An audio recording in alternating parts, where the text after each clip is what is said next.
Okay, for our final part here, we're going to be getting into the 22nd of March, 1839. This is a singular letter that contains basically three sections, a little portion of which we've already read in the previous day. In between these two letters, what we get is, and these are sort of general epistles to the church. We get a couple of other letters. The first one is to Emma Smith, explaining what their situation is, apologizing for being in jail for so long, and there's a lot of worry about his children. The second letter is actually to Isaac Galland, as if you recall, that letter was sort of in the packet to them. This was actually printed in the Times and Seasons, and it's voicing his support for the purchase of a lot of acres of land in the far west area and around Adamant Island. So very important. This is a land dealer, and he's sort of saying, like, yes, we need to move forward with giving people a place to live. So this letter includes the last portion of section 121, all of 122 and 123. So it is a 17-page letter from Liberty Jail. It's a very long letter that we get. We get this copy, the original copy, and then we also get, the original. We believe that there was probably a real original copy that was later, fair copied, if you will. It's kind of written out methodically and like made to look nice. Then we get one in the Times and Seasons. And we get a copy in the manuscript history of the church. So, historical introduction for this is very similar to what we get out of the previous letter that we just wrote that had section 121 in it, portion of section 121. But it does add this in there. It says, in the epistle, Joseph Smith revisited other major themes of the 20th of March, 1839 letter, and also included new insights. In the earlier epistle, Joseph Smith reflected on lessons learned from past mistakes. In the undated missive, Joseph Smith further contemplated previous errors and suggested ways to avert similar problems in the future. The second epistle also contained an extended meditation on the righteous use of priesthood power. During the meditation, the perspective transitioned from the combined voice of Joseph Smith and his companions, addressing a general church audience, to the voice of deity addressing Joseph Smith with regard to his future influence. And from the previous letter, what you get is, oh God, where art thou, and where is the covering and all this? And then the Lord says, thy son, be patient. This is but a small moment, and all this will work together for your good and the Lord's glory. That is the voice of the Lord portion of that.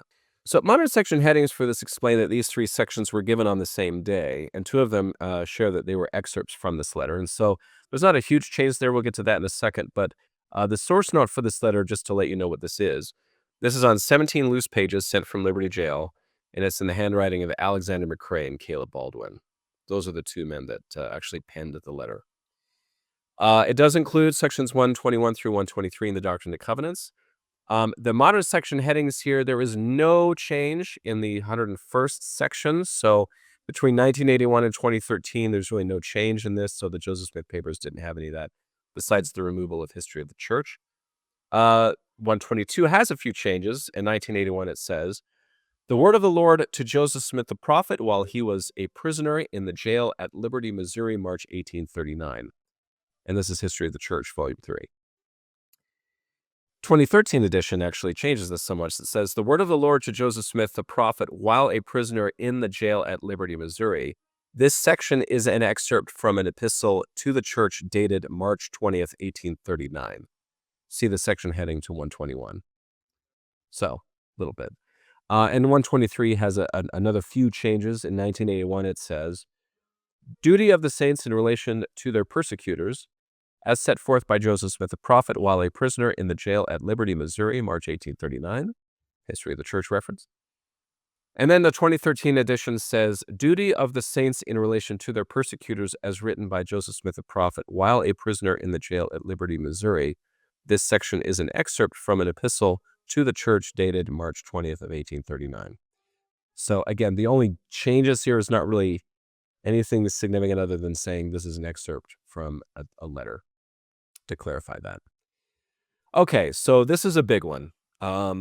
This is, the rights of the priesthood are inseparably connected with the powers of heaven. This is, my son, thy persecutions will be for a small moment.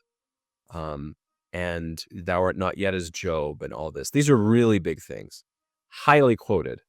by members of the church to this day. These are critical doctrinal things that we believe in, especially when it comes to how to deal with personal loss and horrible things happening in life. So who's in the room? Who's in the room when this is happening? This is a prison cell. This is a dungeon. Joseph Smith, Hiram Smith are both there. Lyman White, who was an apostle, Caleb Baldwin, and Alexander McCrae. Now, I'm not going to get into Hiram Joseph Smith because we've spent a lot of time on them in this channel, but I'd like to explain who these other people are.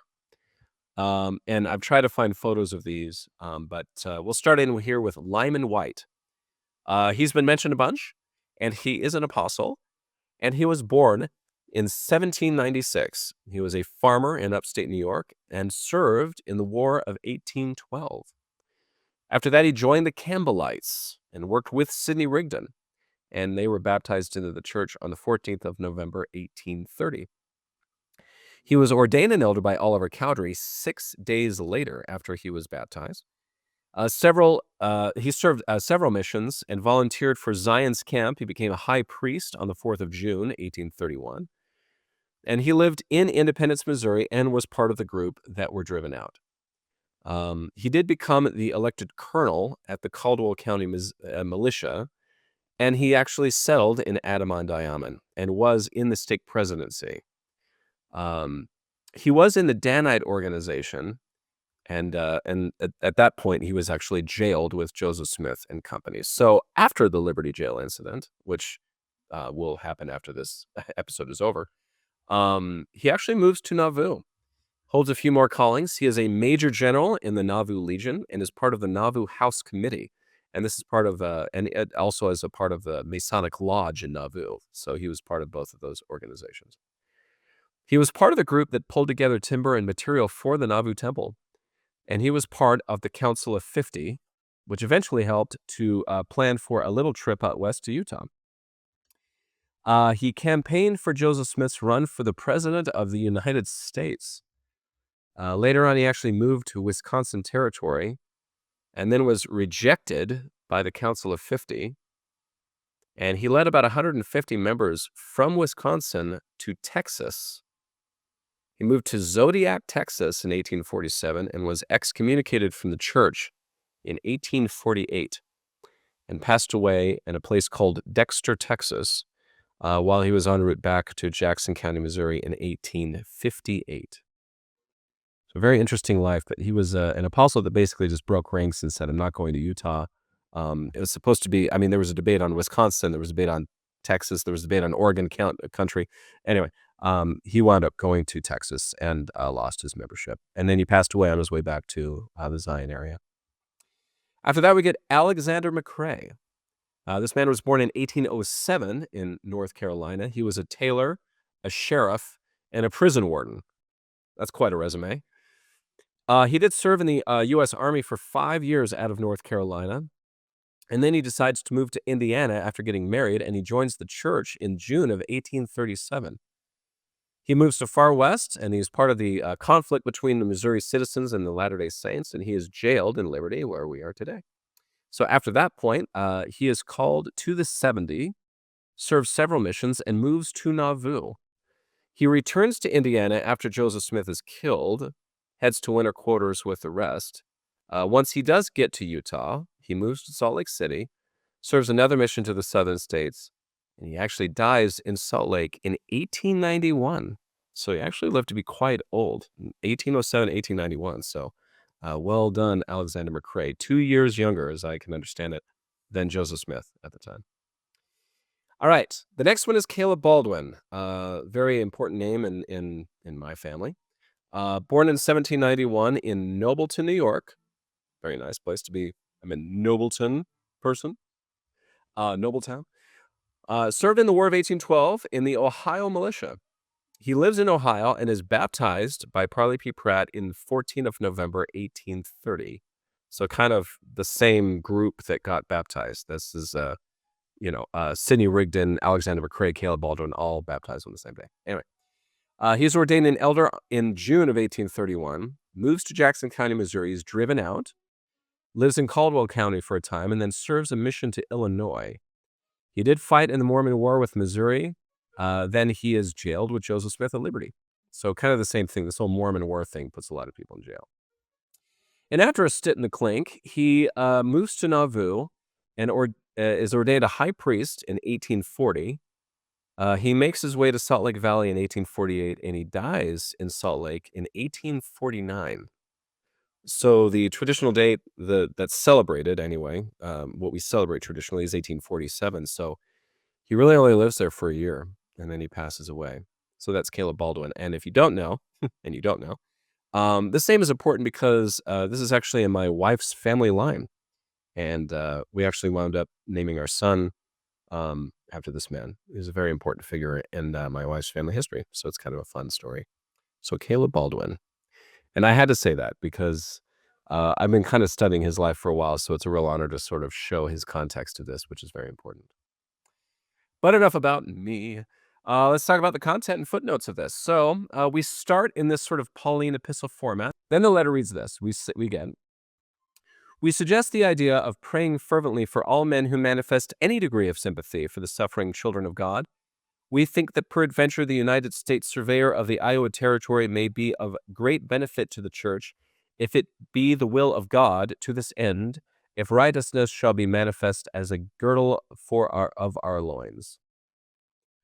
Footnote 3 to this, they're speaking about Albert Ellis was appointed the first Surveyor General of Iowa Territory. In late February or early March of 1839, Ellis met with church leaders in Quincy and offered to identify sites in Iowa Territory where the Latter-day Saints could settle.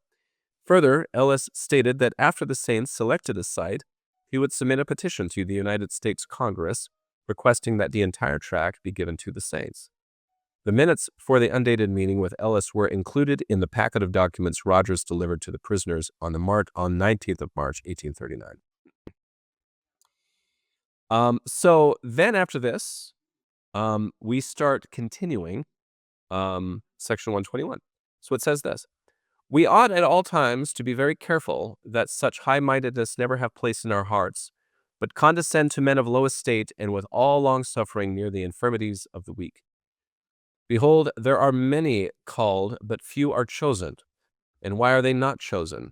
Because their hearts are set so much upon the things of this world, and aspire to the honors of men, that they do not learn this one lesson, that the rights of the priesthood are inseparably connected with the powers of heaven, and that the powers of heaven cannot be controlled nor handled only upon the principles of righteousness.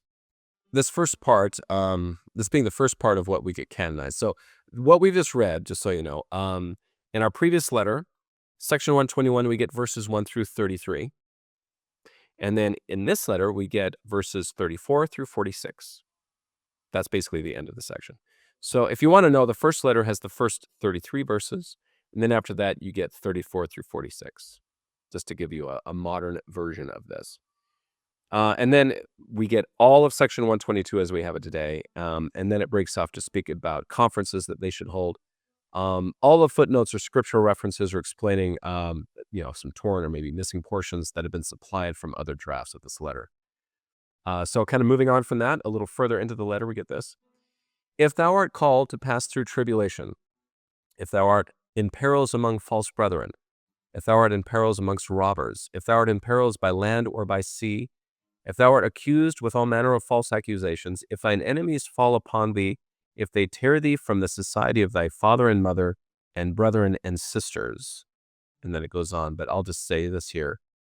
And there's a lot of horrible things like, if they're prowling around you and you're in jail and all this sort of thing. And then footnote 36 to this says, Lucy Mack Smith later recalled that when Joseph Smith was arrested, the Smith family feared that he would be shot. Like this was a very real thing. And then the letter continues to say, and if with a drawn sword thine enemies tear thee from the bosom of thy wife and of thine offspring, and thine elder son, although but 6 years of age, shall clean to thy garments, and shall say, my father, why can't you stay with us? O my father, what are the men going to do with you? And if then he shall be thrust from thee by the sword, and thou be dragged to prison, and thine enemies prowl around thee like wolves for blood of the lamb, And if thou shouldst be cast into the pit or into the hands of murderers, and the sentence of death be passed upon thee, etc., etc., etc.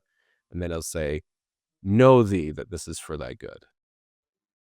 That is the voice of the Lord portion of the letter.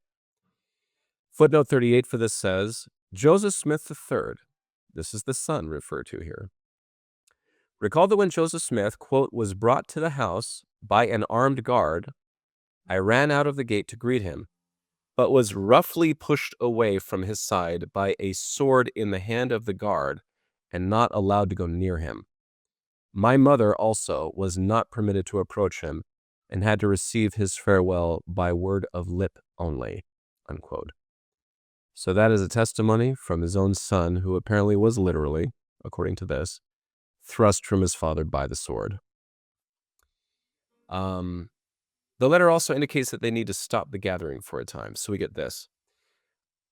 Those from the east and from the west and from far countries, let them fall in somewhere between those two boundaries in the most safe and quiet places they can find. And let this be the present understanding until God shall open a more effectual door for us for further considerations. And again, we further suggest for the consideration of the council that there be no organizations of large bodies upon a common stock, principles in property, or of a large companies of firms until the Lord shall signify it in a proper manner. Footnote 46 for this says, on the 16th of January, the First Presidency wrote in a letter to senior apostles Heber C. Kimball and Brigham Young that the gathering of necessity had stopped, but that pending further developments, the Latter-day Saints would consider gathering to Kirtland and the regions roundabout. So this whole idea of let's bring everybody together, he's like, don't do that. In fact, don't get big crowds together. Don't show up on the same property. Just don't do it. It's not safe, which I think is pretty smart, pretty thoughtful, actually. All right, so then the letter goes on, and we start getting into the beginning of section 123, starting with this. It says, and again, we would suggest for your consideration the propriety of all the saints gathering up a knowledge of all the facts and suffering and abuses put upon them by the people of this state, and also of all the property and amount of damages which they have sustained, both of character and personnel injuries, as well as real property, and also the names of all persons that have had a hand in their oppressions, as far as they can get hold of them and find them out. And from here, we get the entire section of 123 as it is in the Doctrine and Covenants today. We do get some, and anyway, so that's how it starts, and then it goes on from there. That's how we get it. Not a lot of footnotes here worth mentioning. A lot of it is like, hey, this is some previous thing which we've already spoken to, or scriptural references. We get some heated words in this letter. It says here, gather up the libelous publications that are afloat, and all that are in the magazines and in the encyclopedias, and all the libelous histories that are published and that are writing, and by whom, and present the whole condemnation of diabolical rascality and nefarious and murderous impositions that have been practiced upon this people, that we may not only publish it to all the world, but present them to the heads of the government in all their dark and hellish hue, as the last effort which is enjoined on us by our Heavenly Father, before we can fully and completely claim that promise, which shall call him forth from his hiding place, and also the whole nation may be left without excuse before he can send forth the power of his mighty arm. Footnote 54 to this says, these instructions to document and publicize the saints' persecutions reiterated directions in an 1833 revelation to petition Missouri judges, the Missouri governor, and the President of the United States for redress following the 1833 expulsion of Latter-day Saints from Jackson County, Missouri. The revelation promised that if these officials denied the saints' petitions, the Lord would arise and come forth out of his hiding place in his fury vex the nation. In late 1833 and in 1834, the church members petitioned the aforementioned officials as well as the American people in general, but the saints received no relief. None. Everybody got away with it. I just put it in modern terms. The letter further reads, it is an imperious duty that we owe to God, to angels with whom we shall be brought to stand, and also to ourselves, to our wives and our children, who have been made to bow down with great sorrow and care under the most damning hand of murder, tyranny, and oppression, supported and urged upon and upheld by the influence of that spirit which hath so strongly riveted the creeds of the fathers who have inherited lies upon the hearts of the children and are filled and filled the world with confusion, and has been growing stronger and stronger, and is now the very mainspring of all corruption, and the whole earth groans under the weight of its iniquity. Pretty hard language. Footnote 55 for this says, on 22nd of March, 1839, Joseph Smith wrote in a letter to Galland that Latter-day Saints opposed creeds or superstitious notions of men, presumably referring to official statements of belief that various religious groups had adopted throughout the history of Christianity. Joseph Smith explained that such creeds violated, quote, the first and fundamental principle of our holy religion, and he asserted that the saints had the right to embrace all and every item of truth without limitation or without being circumscribed. The letter continues after that, and we start getting section 123. And this is, we get into a little bit about a secret band, and I'll get into that in just a second. It says here, and again, I would further suggest the impropriety of the organization of bands or companies by covenant or oaths by penalties or secret societies. But let the time past of our experience and sufferings by the wickedness of Dr. Samson Avard suffice, and let our covenant be that of the everlasting covenant as is contained in the Holy Writ and the things that God hath revealed unto us. Pure friendship always becomes weakened the very moment you undertake to make it stronger by penal oaths and secrecy. Your humble servant or servants intend from henceforth to disapprobate everything that is not in accordance with the fullness of the gospel of Jesus Christ. What are we talking about here? Footnote 65 says this. In June of 1838, the Society of the Daughter of Zion, later known as the Danite Band, was organized in Caldwell County in response to internal and external opposition to the church. Former Danite leader Samson Avard claimed in his testimony before Judge Austin A. King in November of 1838 that Joseph Smith suggested the band should be bound together by a covenant. However, it remains unclear what role, if any, Joseph Smith played in formulating the oath that Avard recited in court. So this, if you want to be in the Danite Society, this is it. Quote, in the name of Jesus Christ, the Son of God, I do solemnly obligate myself ever to conceal and never to reveal the secret purposes of this society called the Daughter of Zion. Should I ever do the same, I hold my life as the forfeiture. Unquote. John Corll, who was critical of the society, believed that the Danites swore additional oaths to support each other, whether right or wrong, to correct wrongs internally rather than relying on the law, to uphold the first presidency without question, and to eliminate dissent in the church. Now, if you have read the Book of Mormon at all, this is what we would call a secret combination. Yikes. So basically it's saying, like, and you just read it, we're not doing this. Like, we're not a part of this. We're not going to be a part of this at all. And then the letter actually waxes patriotic. It says this. This principle guarantees to all parties, sects, and denominations and classes of religion equal, coherent, and indefeasible rights, that they are things that pertain to this life. Therefore, all are alike interested. They make our responsibilities one to another in matters of corruptible things, while the former principles do not destroy the latter, but bind us stronger and make our responsibilities not only one to another, but unto God.